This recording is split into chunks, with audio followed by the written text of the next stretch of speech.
Hadirin jamaah rahimahumullah, insyaallah yang akan menyampaikan kultum pada malam hari ini yakni Guru Abdul Hamid. Berhubung beliau berhalangan, mohon berkenan kepada guru kita Guru Haji Muhammad Hamdi untuk mengisi kultum pada malam hari ini. Dan kami akhiri, wallahu muwaffiq ila aqwamit thoriq. Assalamualaikum warahmatullahi wabarakatuh.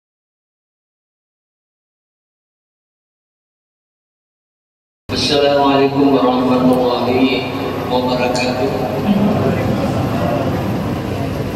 Bismillahirrahmanirrahim.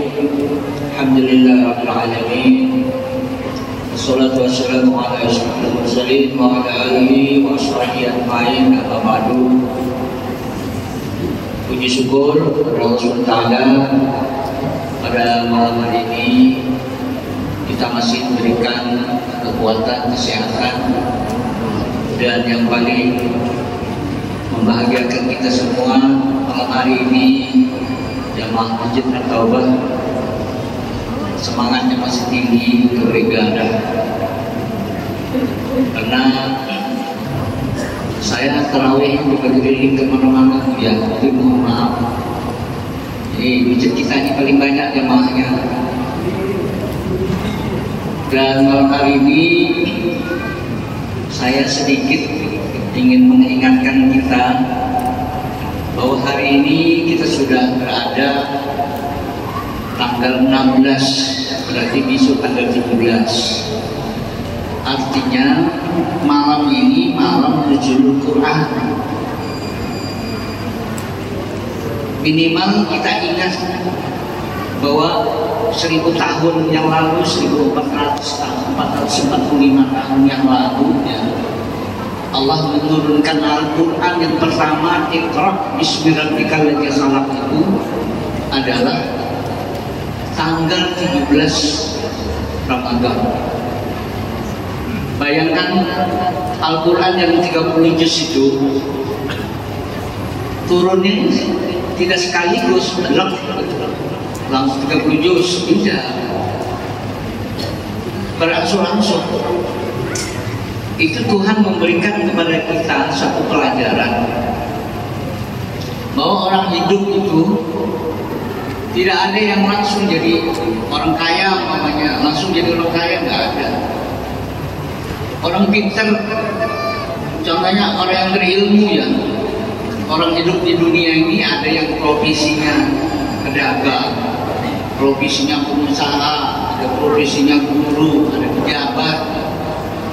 Semuanya ada tingkatan-tingkatan. Orang dagang itu juga mungkin dulu ya, jualan pertama jualan jagung, ganti meningkat jadi toko besar. Seorang guru juga dulu memang mengajar TK Al-Quran, lama-kelamaan ya, seperti saya sendiri merasakan. Saya pintar ceramah itu cuma di kantin. Waktu saya masih di Banjar, tidak ngerti ceramah itu, tidak tahu kayak apa. Yang setelah merantau, mau tidak mau, alam itu berkembang, dunia itu luas. Nah disitulah orang berpikir, orang itu berusaha bagaimana hidup ini supaya seperti orang, supaya hidup itu meningkat. Karena itu Al-Quran itu memberikan pelajaran kepada kita bahwa orang hidup itu pasti bertahap, baru dia mencapai yang namanya kesuksesan. Oleh karena itu pada malam hari ini saya ingin sedikit apa sih sebenarnya fungsi Al-Quran itu. Al-Quran itu adalah fungsi yang pertama sekali adalah sebagai dasar hukum. Apapun yang dilakukan oleh manusia di dunia ini harus berdasarkan Al-Quran. Seperti ayat menjelaskan, kulu min thayyibati ma razaqnakum. Allah berfirman, makan, minum yang baik. Jadi kita disuruh Tuhan untuk makan yang baik. Yang baik itu artinya dari zatnya yang baik, hasil perolehannya yang baik, cara memasaknya yang baik, termasuk cara makannya yang baik. Bagaimana cara makannya yang baik ya? Duduk, baca bismillah, minimal baca bismillah sebelum makan. Apalagi kalau baca doa Allahumma barik lana bima razaqtana wa qina adzabannar. Itu diajarkan di dalam Al-Quran, karena Al-Quran adalah sebagai sumber hukum. Yang kedua, Al-Quran itu adalah sebagai petunjuk jalan. Makanya kita salat setiap hari membaca Fatihah, itu ada doa di situ yang ihdinas siratal mustaqim, minta kepada Allah supaya diberi jalan yang lurus. Nah, yang sangat ditakutkan, orang tidak mau berdoa lagi, sudah merasa diri paling hebat, merasa diri sudah merasa segala-galanya akulah pemilik dunia. Nah, ini yang kita takutkan. Makanya ada salat 5 kali sehari suruh salat. Bulan puasa ditambahi lagi salat tarawih 20.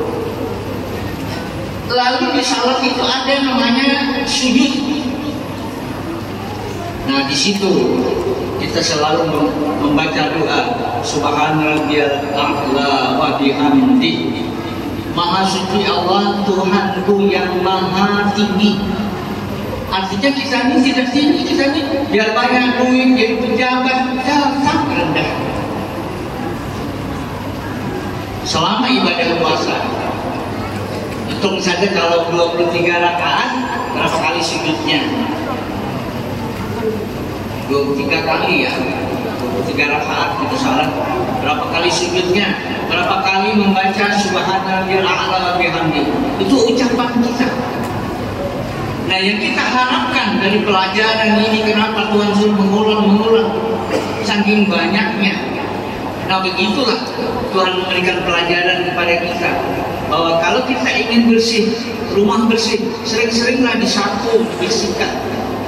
Bulan puasa ini kita membersihkan hati kita, membersihkan mulut kita, membaca zikir, membaca tasbih kepada Allah. Yang kita harapkan adalah setelah puasa imannya tambah mantap. Makanya Allah mengingatkan orang yang berpuasa itu nanti akan mendapatkan buah hasil yang namanya takwa kepada Allah. Takwa itu artinya orang yang punya hati, merasa takut kepada Allah, berbuat jahat takut, mengambil punya orang takut, apapun, korupsi apalagi, sangat takut sekali. Tapi kalau dia masih imannya kuat, insya Allah korupsi tidak ada. Nanti korupsi itu kalau masih imannya masih di atas langit, belum turun ke dalam perut, korupsi akan terus, dan bisa hilang. Selama hidup manusia ini ada nafsu, ada syaitan, perbuatan jahat itu kuat-kuatan. Kalau kuat iman, kejahatan tidak akan jalan.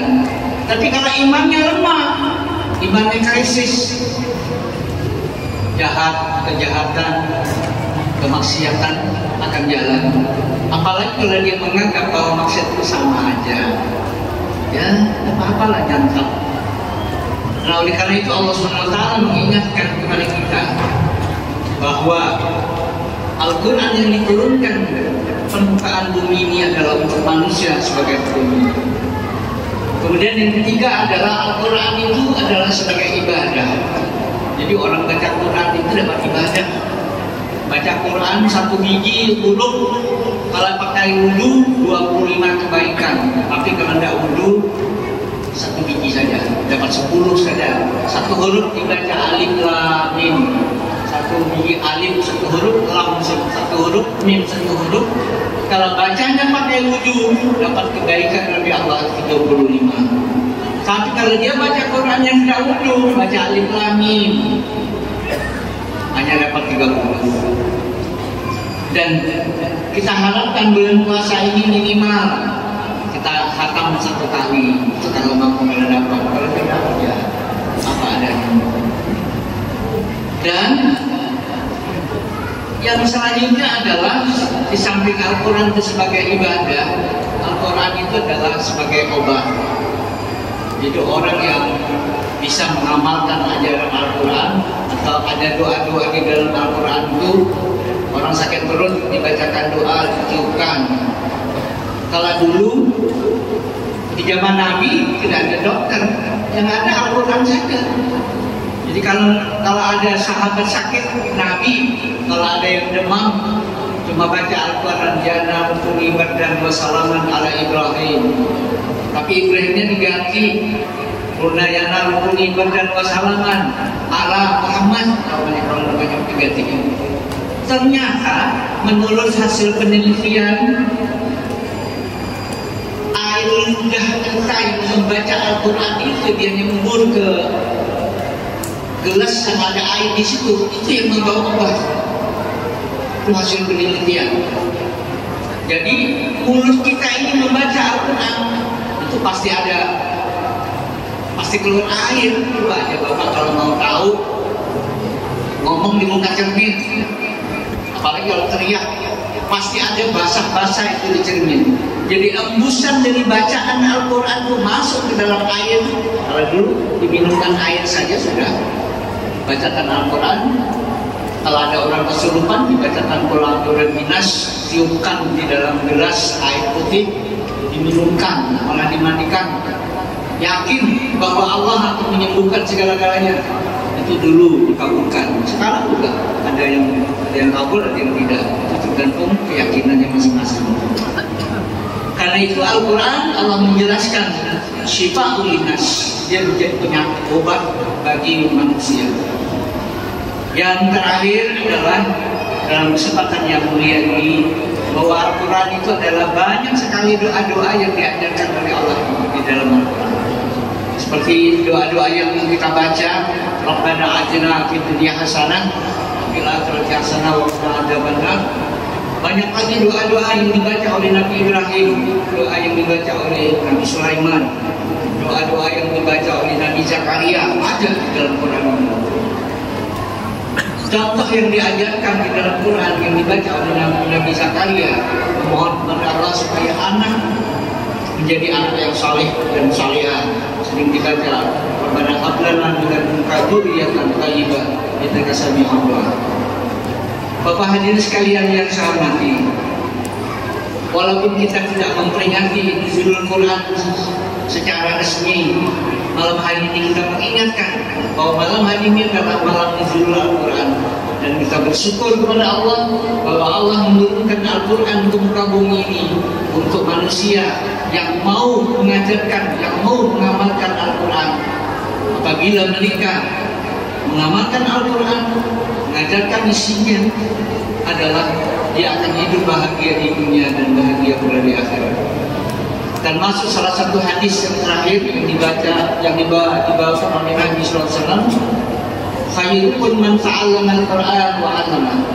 Orang yang terpilih di antara kalian, kata Nabi, adalah orang yang belajar Al-Quran kemudian mengajarkan kepada orang lain. Jadi guru Al-Quran guru yang paling terhormat. Jadi kalau ada guru Al-Quran yang ngajar ngaji ke rumah, itu kita hargai, karena mereka diberikan jempol oleh Nabi, orang yang paling mulia, yang paling hebat kita, guru Al-Quran, belajar Al-Quran kemudian mengajarkan kepada orang lain. Demikian yang dapat saya sampaikan dalam kesempatan ini, dan saya sampaikan mohon maaf nanti subuh saya tidak bisa mengisi karena mau keluar kota, ada urusan. Terima kasih, mohon maaf segala kekurangan. Assalamualaikum warahmatullahi wabarakatuh.